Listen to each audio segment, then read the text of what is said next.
نہیں وہ کہتا ہے کہ جی بابے تے شے ہی کوئی نہیں، بابے تے شے ہی کوئی نہیں، تے میں انہوں آکھیا کہ تیرا بابا کوئی شے نہیں، ساڈے بابے تے بڑے شے نے۔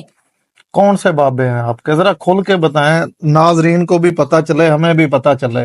حضرت آدم علیہ السلام ہمارے بابے ہیں۔ وہ کہتا ہے کہ جی بابوں کے پاس نہیں جانا چاہیے، بابے شاہی کوئی نہیں، بابے کچھ نہیں دے سکتے۔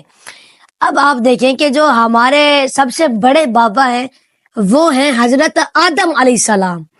تو کل قیامت والے دن نا، اب مرزا جیلمی وہ جو ہے وہ کیا نام ہے، انجینئر محمد علی مرزا، وہ کہتا ہے کہ بابوں کے پاس نہیں جانا چاہیے، بابے شاہی کوئی نہیں، بابے کچھ نہیں دے سکتے۔ اب ہمارے جو سب سے بڑے بابا ہیں وہ ہیں حضرت آدم علیہ السلام۔ تو کل قیامت والے دن ان سب کو جانا پڑے گا، حضرت آدم علیہ السلام سے لے کر حضرت عیسیٰ علیہ السلام تک یہ جائیں گے